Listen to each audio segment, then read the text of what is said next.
फलटणमधील महिला डॉक्टरला न्याय मिळावा याकरता काँग्रेस आक्रमक. मुख्यमंत्री फडणवीसांच्या वर्षा बंगल्याला घेराव घालण्याचा प्रयत्न.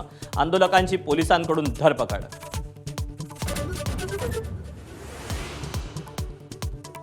अजित पवारांचा रुपाली पाटील अमोल मिटकरींना दणका. नव्या प्रवक्त्यांच्या यादीतून मिटकरी ठोंबरेंना वगळलं.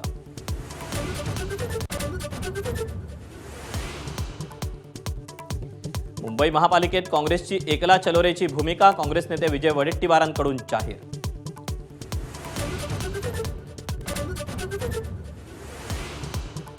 नाशिकमध्ये आगामी सर्व निवडणुका एकत्र लढणार. मवि आणि मनसेच्या संयुक्त पत्रकार परिषदेत घोषणा. तर पत्रकार परिषदेबाबत माहिती नाही. प्रदेशाध्यक्ष सकपाळांचं वक्तव्य. मुंबईतील मतदार याद्यांमध्ये 90% परप्रांतीयांची नावं. भाजपनं नाव घुसवल्याचा मनसे नेते संदीप देशपांडेंचा गंभीर आरोप.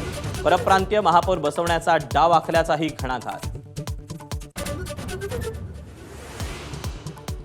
मुंबई पालिकेच्या 227 पैकी 125 जागांसाठी मनसेची यादी तयार. उद्धव ठाकरेंसोबतच्या युतीआधी घेतला जागांचा आढावा.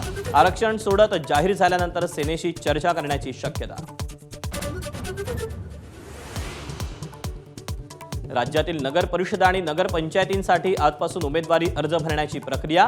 मात्र राजकीय पक्ष महायुती की महाविकास आघाडी म्हणून निवडणुका लढवणार हे अद्याप अस्पष्ट. जम्मू आणि काश्मीर पोलिसांची फरीदाबाद मेडिकल कॉलेजमध्ये कारवाई. डॉक्टर आदिलच्या लॉकरमधून 2 AK-47 आणि 2900 किलो स्फोटकं जप्त. 3 डॉक्टर अटकेत. एबीपी माझा, उघडा डोळे बघा नीट.